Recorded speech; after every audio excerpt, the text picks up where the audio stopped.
Phonetic वगैरह हम लोग कर लिए थे ना कंप्लीट। बायोलॉजिकल में हम लोग आर्टिफिशियल, नेचुरल, फाइलोजेनेटिक के बाद फेनेटिक का था वो क्लाडिस्टिक वगैरह, वो सब कंप्लीट कर लिए थे ना।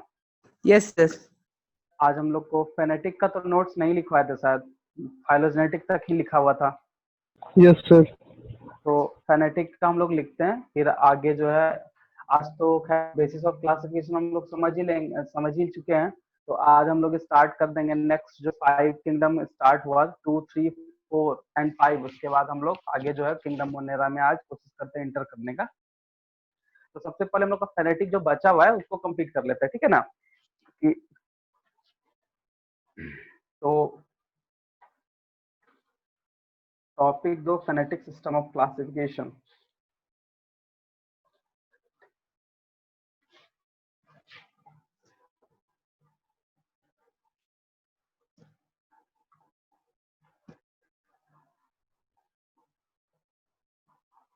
Phonetic classification.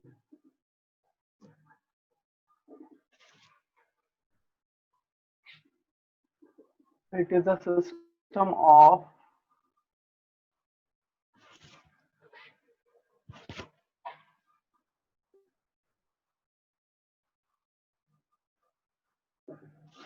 phylogenetic classification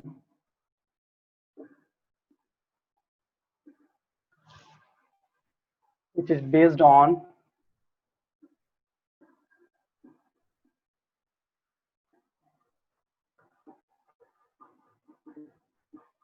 affinities,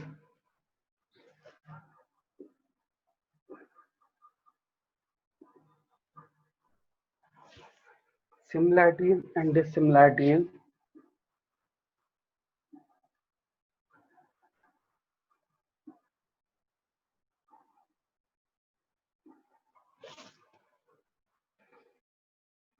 of characteristics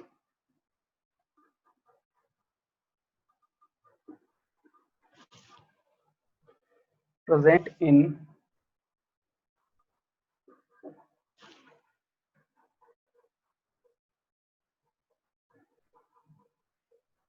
the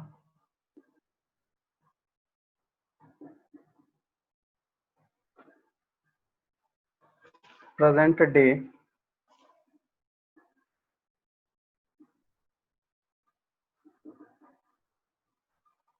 organism without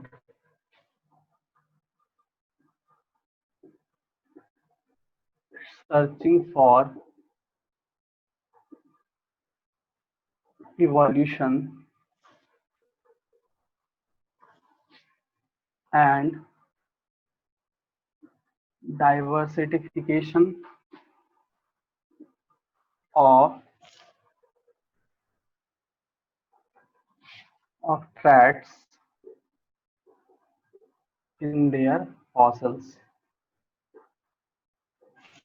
In their fossils. In their fossil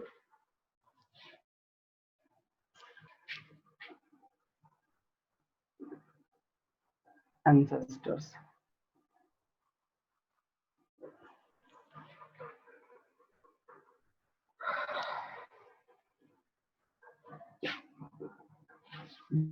The classification obtained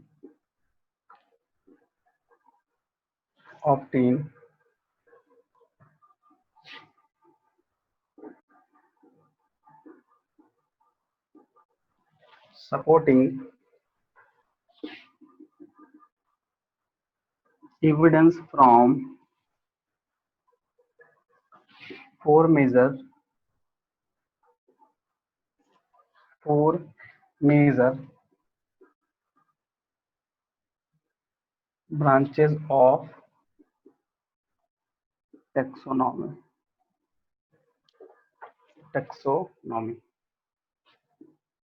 First, cytotaxonomy. Second, chemotaxonomy. Third, numerical taxonomy and fourth cladistic taxonomy. चलो इसको note करो फटाक से। Cytotaxonomy से start करेंगे। Sir हाँ बोलो। Classification में तो इवोल्यूशनरी रिलेशनशिप तो होता है ना? हाँ होता है। देखो फेनेटिक में क्या है ना कि इसमें भी इवोल्यूशन ही है, बट इसमें मेन जो पर्पस है कि सिमिलैरिटीज एंड डिसिमिलैरिटीज निकालना। किसके बेसिस पे? तो फॉसिल एंसेस्ट्रल, वही देखो लिखा हुआ है, evolution and diversification of traits in their fossil ancestor. ठीक है, तो ये चीज का जो बेसिस था उसी को बोलते हैं फेनेटिक, और इसी बेसिस को सपोर्ट करता है four major branches: cyto, chemo, numero and cladistic taxonomy. बस ओके सर। ठीक है, तो इसको नोट करो, फटाक से नोट करो, थोड़ा जल्दी हाथ चलाओ।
सर हो गया। हो गया ना? ठीक है, तो हम लोग को सबसे पहला पॉइंट आएगा साइटोटैक्सोनॉमी। बताओ साइटोटैक्सोनॉमी किस बेसिस पे स्टडी किया जाता है? साइटोटैक्सोनॉमी में क्या करते हैं? क्रोमोसोम्स। हैं? क्रोमोसोम्स।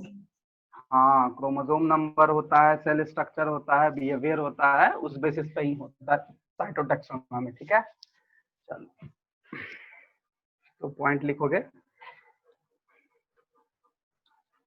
First point, cytotaxonomy.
चलो नोट करो इसको।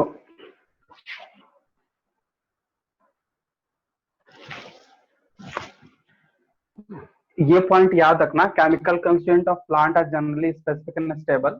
इसको चेंज करने में बहुत टाइम लगता है, जल्दी चेंज होता भी नहीं है, ठीक है। इसलिए प्लांट में सबसे ज्यादा जो एंसेस्ट्रल या फिर इवोल्यूशनरी बेसिस पे देखा गया, ये साइटोन कैमो दोनों लिया गया था, और न्यूमेरो भी है, वो भी लिया गया है। इसलिए प्लांट किंगडम के चैप्टर में ये सब तुमको वर्ड्स मिल जाएगा।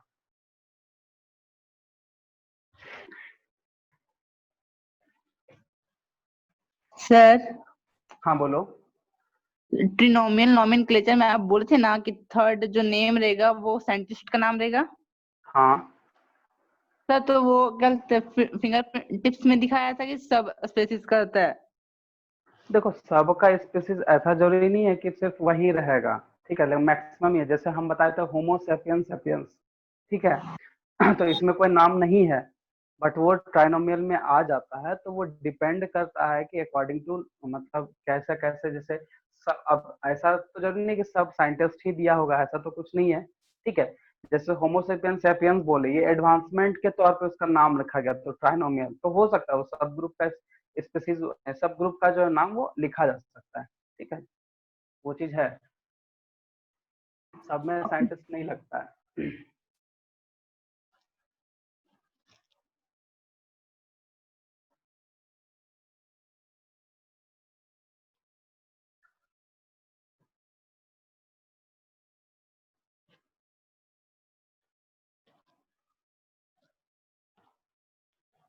बट बायनोमियल नोमेनक्लेचर का रूल को जरूर याद करना, वही इंपॉर्टेंट है तुम्हारा दोनों चीज के लिए, एकेडमिक और ये कंपटीशन नीट के लिए, दोनों वही चीज है, काफी है उतना।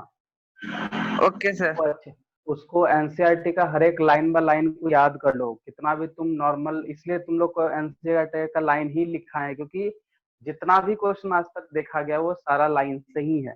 जैसे तुमको एक एग्जांपल बताते हैं, बायनोमियल में ही तुमको ये कंफ्यूजन हो सकता है, कहीं कहीं पे क्या होता है कि सेकंड नेम में लिखा है स्पीसीज, लेकिन तुम उसमें एनसीईआरटी में देखना लिखा है स्पेसिफिक एपिथेट्स, इस तरह से लिखा हुआ है, को आंसर सही करना है, मतलब उसी का ऑप्शन के, जैसे एनसीईआरटी का जो वर्ड्स है उसको ध्यान रखना, ठीक है, क्योंकि इस तरह से गलत हो जाएगा अगर एनसीईआरटी का लाइन को, वर्ड्स को अगर छोड़ दिए तो। हो गया, इसको लिख लिए?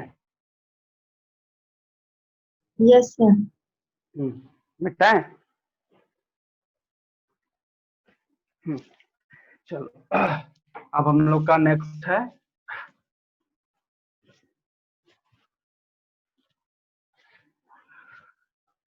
Numero and क्लाइस्टिक।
चलो नोट करो, ये न्यूमेरिकल हो गया और एक क्लैडिस्टिक है।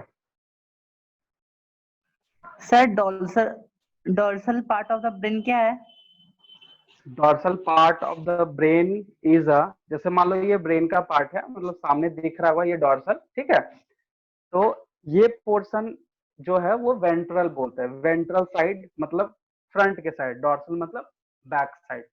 तो कुछ कुछ टर्म है, जैसे डॉर्सल बोलोगे तो पीछे, वेंट्रल बोलोगे तो आगे, लैटरल बोलोगे तो साइड में, ठीक है। उसके बाद फिर अगर बोलता है एंटीरियर तो ऊपर, पोस्टीरियर तो नीचे, या आगे पीछे भी लेते हैं उसको, ठीक है। तो एक टर्म है, लोकेशन का टर्म हो जाता है।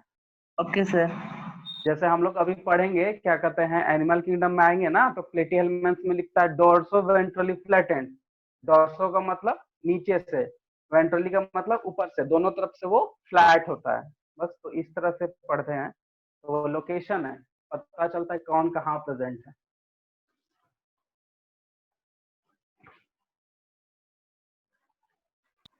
सर इंडोजेनेसली क्या होता है? इंडो इंडोजेनेस इनसाइड, इनसाइड, और एक्सो बाहर। ये तो इसमें होगा, क्या कहते हैं, फंगी में कुछ हाँ एंडोजेनसली एक्सोजेनसली, हाँ हाँ। डायग्राम वाली ना, वो स्पोर्स का कैसे प्रोड्यूस करता है? हाँ उसका डायग्राम बना के दिखाइए ना यहाँ पे ब्लैक बोर्ड पे। देखो जैसे मान लो कि तुम्हारा ये स्पोरेंजियम है, तो इसके अंदर में डेवलप कर गया, तो इसको बोलते हैं इंडोजेनियसली, और एक्सो होगा तो इसके बाहर में डेवलप कर जाएगा, मतलब ओके इनसाइड, इनसाइड बॉडी, मतलब बॉडी से अटैच ही रहेगा, मतलब सरफेस से रहेगा। इसका बहुत बहुत बहुत कुछ अलग अलग है, सब जगह अलग अलग होता है, बट फंगी के केस में अगर ऐसा होता है तो ऐसा ही दिखता है, ठीक है। फंगी में ओके तुम लोग पढ़े हो, बायोलॉजिकल क्लास में फंगी में ही पढ़े होंगे कि किंगडम में उसका जो प्रोडक्शन था स्पोर का, कोई एक्सोजेनियसली है, एंडोजेनियसली है, उसमें आता है वर्ड, ठीक है। वही ओके ना सर। दिखा था, कहीं और दिखा था। सर बायोलॉजी का क्लासिफिकेशन देख हाँ रहे थे हाँ, चैप्टर, फंगी में होगा, फंगी में ही होगा, वही वहीं तो पे बोल देखे रहे थे, फंगी है। उसी में देखे थे। हाँ हाँ, बोले तो किंगडम फंगी देखे होगे ना, उसमें बायोलॉजिकल क्लासिफिकेशन में लोगों को तीन चीज पढ़ना है, मोनेरा, प्रोटिस्टा एंड फंगी, ठीक है। तो उसमें है, नहीं पढ़ना है, वायरस और लिचेनी। हाँ वायरस, लाइकेन, विराइड, हाँ वो सब भी पढ़ना है। चलो इसको फटाक से नोट करो, फिर एक बचा है क्लैडिस्टिक।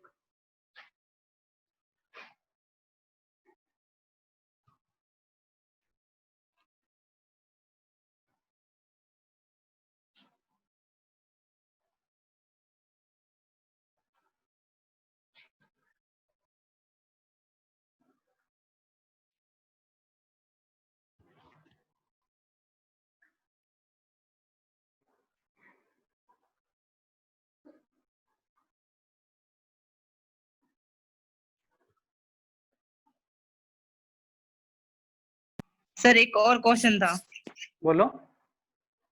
एंटेरो पोस्ट हम्म पोस्टेरियोर एक्सिस, हम्म वो क्या है? एंटेरियर, देखो एंटेरियर पोस्टीरियर का मतलब क्या बताएं तुमको। एंटेरियर का मतलब आगे भी ले सकते हो, पीछे भी ले सकते हो। एंटेरियर मतलब ऊपर भी हो सकता है, नीचे भी हो सकता है, तो सेंटेंस पे डिपेंड कर जाएगा।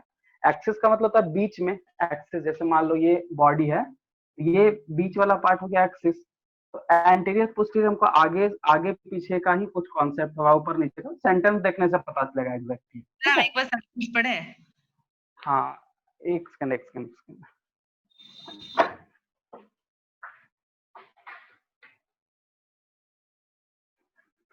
हाँ बोलो, तो क्या बोल रहे थे, क्या सेंटेंस?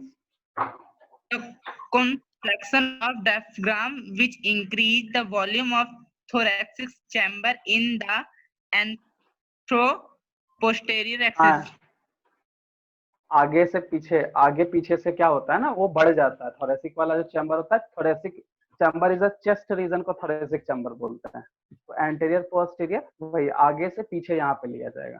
ठीक है। Okay sir. हाँ, हो गया, नोट कर लिया इसको, सबका नोट हो गया, मिटाएं?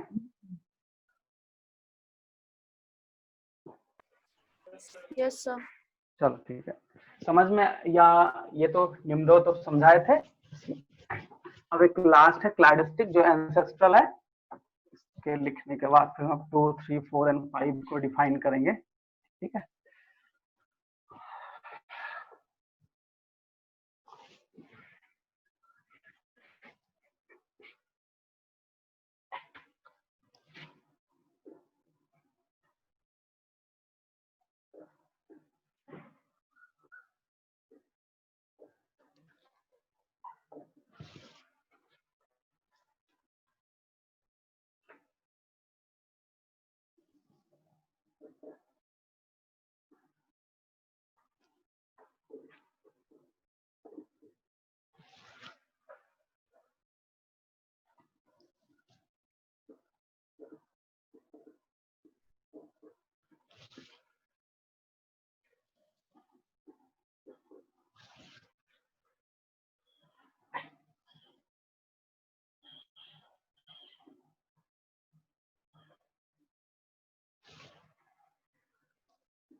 चलो ये हो गया क्लासिक टेक्सोनॉमी जल्दी से।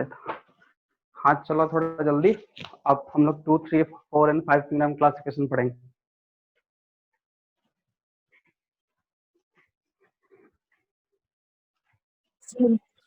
लिख लिए सर। सर सर हाँ बोलो। सर फर्स्ट लाइन में इट और सिमिलैरिटीज के बीच में ये कौन सा वर्ड है? It search similarity due to common phylogeny or origin sir from a फिर से common बोलिए। search SEARCH search। हाँ ठीक ओके है। Sir. Similarity due to common phylogeny, हम एक बार पढ़ देते हैं फाइलोजेनी, और origin from a common ancestor. ये दो टाइप का होता है, ancestral and character, sorry ancestral derived, क्योंकि एक कैरेक्टर्स है। ठीक है। एंसेस्टर में हम लोग क्या देखते हैं, उसका बेसिक बॉडी डिजाइन जो कि इंटायर ग्रुप का प्रेजेंट होता है, उसको एंसेस्ट्रल। एंड डिराइव्ड में क्या होता है, स्ट्रक्चर एंड फंक्शन डिफर, मतलब एक बॉडी डिजाइन को देखता है और एक उसका फंक्शंस को देखता है, दोनों में क्या डिफरेंस है, यही है। ठीक है। हाँ आवाज नहीं आ रही है तुम्हारी सही से। हेलो आवाज नहीं आ रही है तुमने, एकदम बहुत हल्का आ रहा है, समझ ही नहीं आ रहा हमको।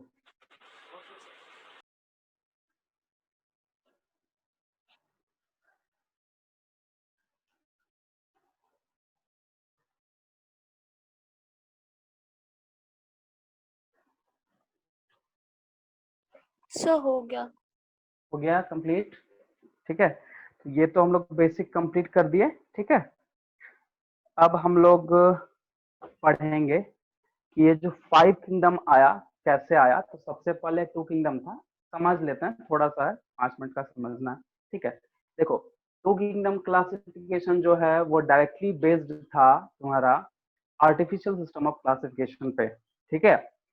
क्योंकि इसमें जो भी साइंटिस्ट को, क्योंकि लीनियस ही किए हैं। ठीक है। और लीनियस मेनली प्लांट का जब किंगडम का क्लासिफिकेशन किए तो पूरी वो आर्टिफिशियल पे ही किए थे, जिसके कारण इस ग्रुप का डिस्कार्ड होने का सबसे बड़ा रीजन था कि पता ही नहीं चला कि कौन किसको रखा गया। जैसे बैक्टीरिया को रख दिया किंगडम एनिमलिया में, ठीक है, प्लांट को फंगी को रख दिया उसमें, प्रोटिस्टा ग्रुप का कुछ रख दिया तुम्हारा एनिमल में, कुछ रख दिया तुम्हारा प्लांट में, तो ये डिस्कार्ड हो गया। उसके बाद फिर हाँ उसका जब नेचुरल सिस्टम क्लासिफिकेशन आया तो बहुत तरीके से पता चला कैसे स्टडी कर सकते हैं।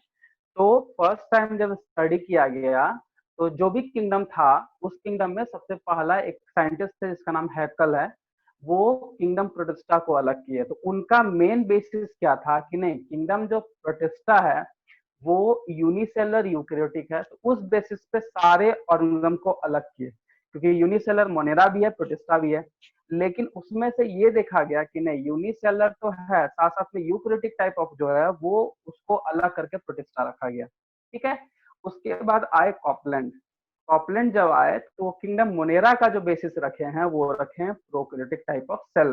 कहने का मतलब कि कॉपलैंड जब आए तो 4 किंगडम आ गया। पहला 2 किंगडम जो लीनियस दिए थे, दूसरा, ठीक है, एक सेकेंड,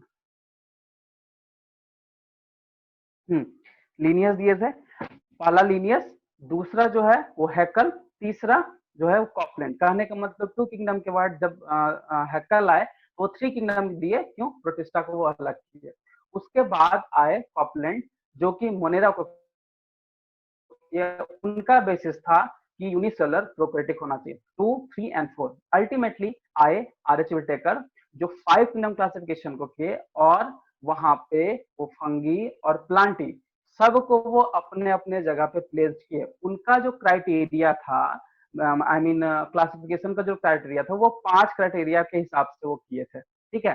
तो उनका क्राइटेरिया बहुत बहुत इंपॉर्टेंट है याद करना, क्योंकि ये सब क्वेश्चन देखो तुमको एकेडमिक में बहुत कम पूछेगा कि क्या क्राइटेरिया था, लेकिन बायोलॉजिकल क्लासिफिकेशन में जो आरएच विटेकर यूज किया अपना क्राइटेरिया, ये मान के चलो कि ये पूछेगा ही पूछता, क्योंकि एक बार 1 से 2 बार क्वेश्चन आ चुका है नेट में, और वो है cell structure, mode of nutrition, mode of reproduction and thallus organism, and चौथा होता है फाइलोजेनेटिक। ठीक है। ये 5 बेसिस पे आरएच विटेकर पूरे ऑर्गेनिज्म को 5 किंगडम ऑफ क्लासिफिकेशन में डिवाइड किए।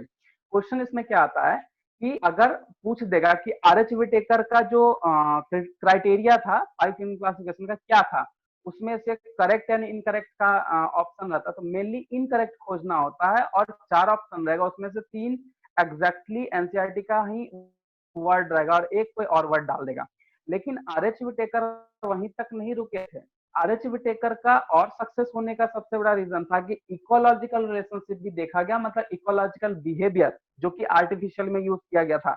इकोलॉजिकल बिहेवियर से ये पता चल गया कि एग्जैक्टली जो इंटायर ग्रुप है उसका क्या करेक्टरिस्टिक्स होता है, तो ग्रुप पॉपुलेशन वगैरह बनना स्टार्ट हुआ। इस तरह से वो आरएच विटेकर है अल्टीमेटली 5 किंगडम क्लासिफिकेशन में उसको डिफाइन कर पाए। उसके बाद इनके आरएच विटेकर के आने के बाद एक नए साइंटिस्ट आए, कार्ल लूज होता है, कार्ल लूज का कहना था कि नहीं 6 किंगडम ऑफ क्लासिफिकेशन होना चाहिए। क्यों?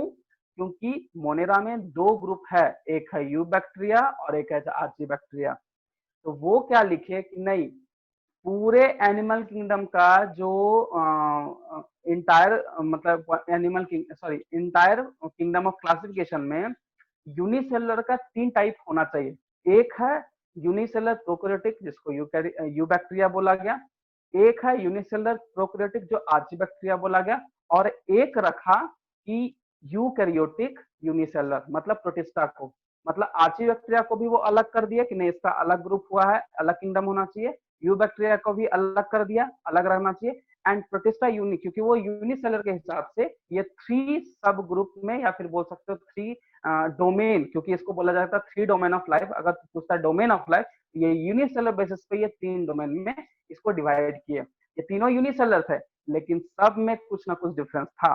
जैसे यू बैक्टीरिया नॉर्मल कंडीशन पे सर्वाइव कर ले रहा था, आर्ची बैक्टीरिया एक्सट्रीम कंडीशन पे सर्वाइव कर लेता था, एंड प्रोटिस्टा ये नॉर्मल एंड एक्सट्रीम, इसका तो हैबिटेट ही डाइवर्स है, तो इसका था कि नहीं ये यूकैरियोटिक है, तो ये तीनों का अलग होना चाहिए। इस तरह से 5 किंगडम एंड 6 किंगडम में क्लासिफाई हुआ है। ठीक है, चलो अब हम लोग इसको नोट कर लेते हैं, 2-4 लाइन का है। उसके बाद हम लोग का 5 किंगडम क्लासिफिकेशन में जब ये लोग को रखा, तो एक अलग से ऑर्गेनिज्म आया वायरस, क्योंकि वायरस जो है थोड़ा अलग उसका मेटाबॉलिज्म शो करता था। वो लिविंग पे मेटाबॉलिक एक्टिव हो गया, नॉन लिविंग पे नहीं हुआ, तो उसका कोई ग्रुप या फिर कोई किंगडम नहीं बना, तो उसको एक अलग सब स्पीसीज में बांटा गया जिसको बोलते हैं वायरस। उससे भी छोटा विरवाइट एंड लाइकन इसीलिए क्योंकि उसमें 2 ऑर्गेनिज्म का इन्वॉल्वमेंट था, मतलब एक म्यूचुअल रिलेशनशिप था एल्गी और फंगी का। तो उस हिसाब से वायरस, विरवाइट एंड लाइकन को अलग, एक नया अलग स्पीसीज के तौर पे उसको कोई किंगडम में नहीं रखा जा सकता। प्रियॉन्स भी तो था। क्या? प्रियॉन्स, हाँ एक नया है प्रायोन्स। हाँ प्रायोन्स भी है जो उसी, लेकिन ये तो और छोटा, विरवाइट से भी छोटा चीज है। हाँ प्रायोन्स, बट प्रायोन्स को अभी हम लोग को स्टडी नहीं करना है, शायद दिया है न्यू एनसीईआरटी में क्या? Yes sir. तो प्रायोन्स दे दिया, हाँ तो उसको भी अलग किया गया, प्रायोन्स भी किया गया। ठीक है, तो वो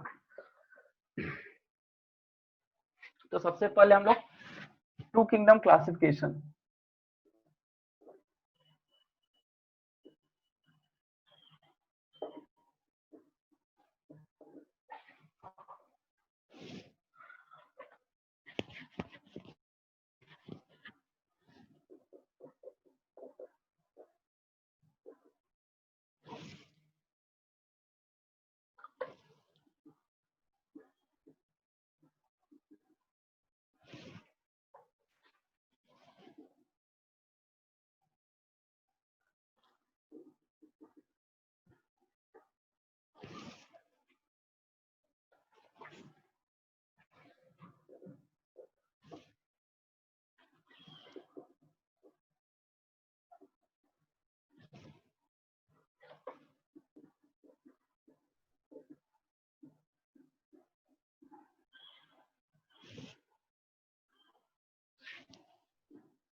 तीसरा हम इधर लिख देता हूँ, जगह नहीं है।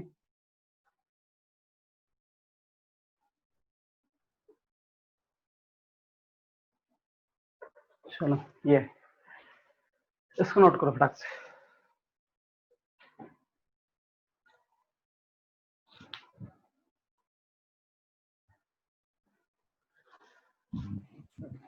सर हम्म सर एरिस्टोटल तो फर्स्ट ये किया था ना, अर्लीस्ट था ना जो क्लासिफिकेशन किया था।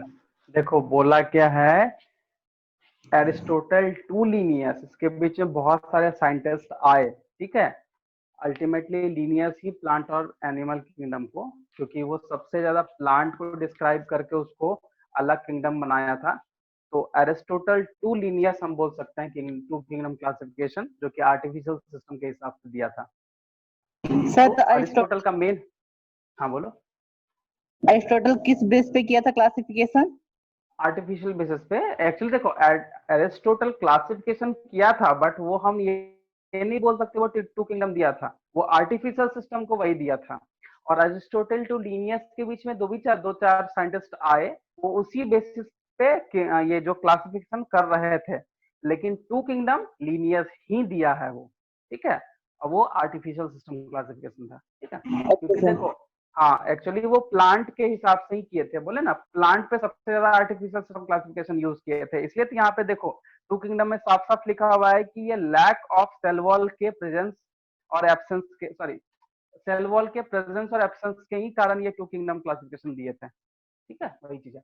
और इसमें एक चीज क्या है कि यूनिसेलर फंगी को भी लिए थे हैकल, लेकिन बाद में जब मल्टीसेलर फंगी आया तो उसको प्रोटिस्टा ग्रुप से हटा दिया गया, ठीक है। ये इसमें एक नया मतलब चीज है, इसमें एक वर्ड नया हम जोड़े हैं। Later on fungi and multicellular algae where taken out from the group. क्यों बोलता है multicellular algae and unicellular algae को क्यों प्रोटिस्टा में रखा गया? कि कुछ ऐसा प्रोटिस्टा होता है जो फोटोसिंथेटिक करता है और है वो एक्वाटिक, इसीलिए उसको बोलता है यूनिसेलर एल्गी, जो लोअर ऑर्गेनिज्म में आता है, जो कि प्रोटिस्टा में रखा गया। लेकिन जैसे मल्टीसेलर फंगी एंड फंगी में मल्टी यूनि दोनों को और मल्टीसेलर एल्गी को उससे फिर बाद में हटा लिया गया, बेसिस रखा सिर्फ और सिर्फ यूनिसेलर के हिसाब से, ठीक है। यही है। Okay sir. सर इनेमा और एनेमा क्या था? हाँ देखो, अनीमिया एंड इनामिया। Anaemia is a lack of red blood cells, या फिर lack of red red blood, red colour blood. मतलब कहने का कि जो अनामिया एनिमल है, अनामिया उसमें व्हाइट कलर का ब्लड होगा और इनामिया में रेड कलर का ब्लड प्रेजेंट होगा। तो रेड व्हाइट कलर के हिसाब से इनामिया एंड अनामिया। अनामिया व्हाइट, इनामिया रेड कलर ब्लड, उसी के हिसाब से। उसके बाद फिर तुम पढ़ोगे तो फाइट मिलेगा, फ्लाइट मिलेगा, फ्राइट मिलेगा, ट्रस्टल मिलेगा, सब वो ये आर्टिफिशियल बेसिस पे ही था जो कि डिस्कार्ड हुआ, ठीक है। सर क्या बोले, फिर से बोलिए। फ्लाइट है, फ्लाइट है, फ्राइट है, ठीक है, टेरेस्ट्रियल है, ये सभी आर्टिफिशियल सिस्टम के बेसिस पे ही अलग हुआ था। जो अरिस्टोटल, सॉरी कौन किया था क्या, ये सब, इसका क्लासिफिकेशन कौन किया था? सब अरिस्टोटल किए थे। अरिस्टोटल बोले तो अरिस्टोटल टू लीनियस, अरिस्टोटल और लीनियस के बीच में और दो तीन साइंटिस्ट है, बट ओके सर। अरिस्टोटल का नाम सबसे ज्यादा आता है क्योंकि वो सबसे ज्यादा इस चीज पे काम किए थे, ठीक है, इसीलिए नोट करो इसको।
सर हो गया। गया।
इसके बाद एक लाइन यहाँ पे लिख देते हैं।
हाँ, थैलस ऑर्गेनाइजेशन क्या होता है,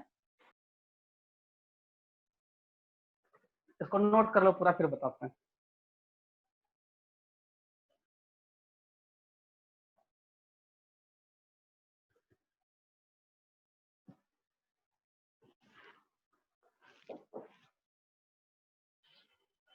पूरा नोट कर लो, फिर हम बता देते हैं।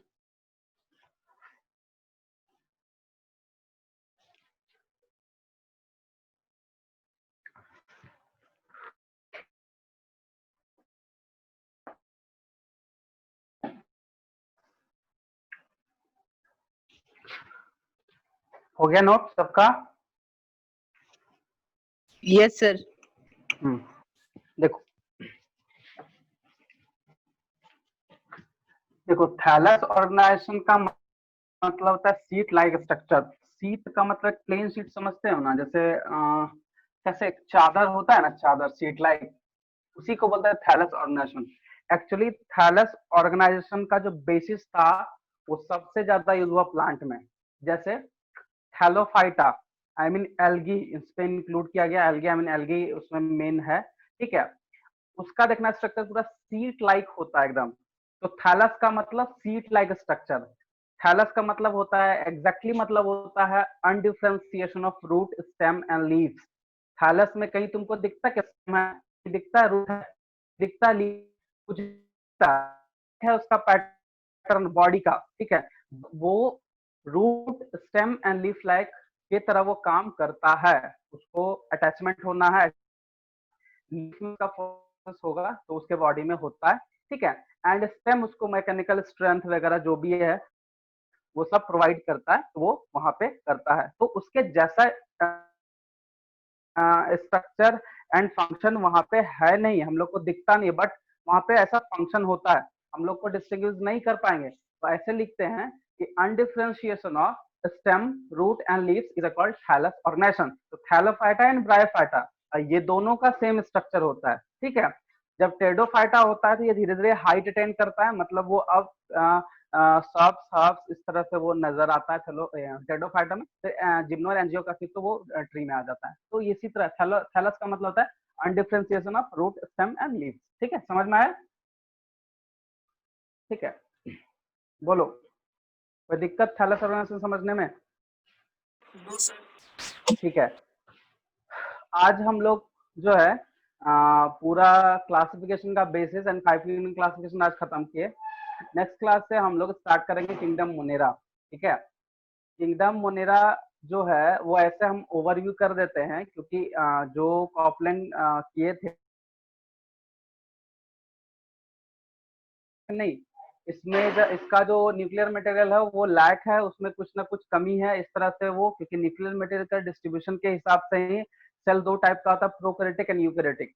तुम लोग को कुछ चीज और बता देते हैं कि जब हम मोनेरा पढ़ाएंगे तो तुमको सारा कैरेक्टरिस्टिक्स प्रोकैरियोटिक का उसमें लिखा देंगे और उसी टाइम पे पढ़ा देंगे। तो जब हम सेल पढ़ाएंगे प्रोकैरियोटिक को नहीं पढ़ाएंगे, सीधा हम यूकैरियोटिक से वहां पे स्टार्ट करेंगे, क्योंकि मतलब मोनेरा में बैक्टीरिया होता है और बैक्टीरिया ही सिर्फ एक ऐसा सिंगल ऑर्गेनिज्म है जो प्रोकैरियोटिक है। तो प्रोकैरियोटिक का जो स्ट्रक्चर है वो बैक्टीरिया का स्ट्रक्चर है, मतलब कि प्रोकैरियोटिक सेल का स्ट्रक्चर पढ़ो या बैक्टीरिया का स्ट्रक्चर पढ़ो, सारा सेम है।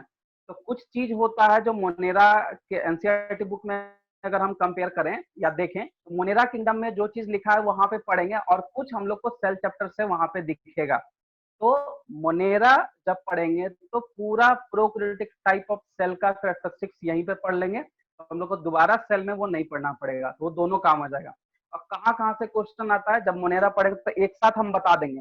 तो सेल में, क्योंकि सेल का भी कुछ पार्ट है, जैसे प्रोकैरियोटिक टाइप ऑफ सेल का जितना पार्ट है सारा हम अभी इसी में पढ़ लेंगे। ठीक है। तो नेक्स्ट क्लास हम लोग का जो स्टार्ट होगा किंगडम मोनेरा होगा। बस इसमें थोड़ा सा पढ़ लेना, ऐसे ओवरव्यू कर देते हैं। इसमें लैक ऑफ न्यूक्लियर मटेरियल है, मतलब इसमें वेल डिफाइंड न्यूक्लियस नहीं होता है। इसका जो कैटेगराइजेशन का जो बेसिस है वो बेसिस है कि इसका शेप एंड साइज, तो 4 होता है।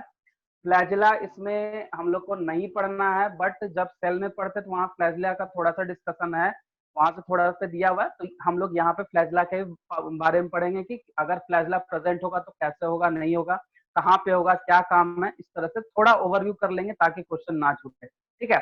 बाकी में जितना भी कैरेक्टरिस्टिक्स आएगा सारा हम लोग यहीं पे पढ़ेंगे और यहीं पे क्वेश्चन डिस्कस करेंगे सेल एंड मोनेरा दोनों का, प्रोकैरियोटिक सेल का और मोनेरा का।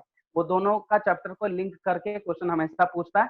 मोनेरा एक ऐसा मतलब एक टॉपिक है जिसमें 3 चैप्टर को लिंक किया है, एक सेल का प्रोकैरियोटिक टाइप और एक मिनरल न्यूट्रिशन का प्लांट से रिलेटेड, वहाँ नाइट्रोजन फिक्सेशन है, तो सब हम लोग यहीं पे एक साथ पढ़ लेंगे। तो क्वेश्चन जब आएगा तो हम लोग को प्रॉब्लम नहीं होगा। ठीक है, ये चीज है। सो नेक्स्ट क्लास हम लोग मोनेरा पढ़ेंगे। ठीक है सर, डीपीपी और अभी तक अपलोड नहीं हुआ सर। असाइनमेंट नहीं मिला है? No sir. अच्छा ठीक है, हम बोले थे। अच्छा ठीक है, हम एक बार फिर से बात कर लेंगे सबसे। ठीक है, पीडीएफ भेज दीजिएगा ना? क्या चैट पे पीडीएफ भेज दीजिएगा ना? हाँ, चैट पे ही पीडीएफ जाएगा, या नहीं तो हो सकता है चैट पे ही कुछ असाइनमेंट बन के ही जाएगा। ठीक है, और या नहीं तो फिर जब मॉड्यूल वगैरह जाएगा तो उस टाइम पे भी जा सकता है, बट जाना तो चाहिए। अब देखो, ठीक है, हम बात करते हैं फिर से सर बात करते हैं। एक्चुअली सर हो सकता है कुछ काम में सर भूल गए होंगे। ठीक है, तो हम बस बात करते हैं, आज बात करते हैं। ठीक है ठीक है, हाँ बोलो। फाइलोजेनी का मतलब होता है इवोल्यूशनरी रिलेशनशिप, कैसे वो इवॉल्व हुआ इसका रिलेशन निकालना है ना हर एक ऑर्गेनिज्म का, तभी इसको एग्जैक्टली हम उसके प्लेसिंग खा पाएंगे, आई मीन प्लेसिंग कर पाएंगे। क्या? Classical taxonomy. Classical taxonomy? अच्छा, क्लासिकल टेक्सोनॉमी अलग है। क्लासिकल पूछ रहा है या क्लैडिस्टिक पूछ रहा है? क्लासिकल।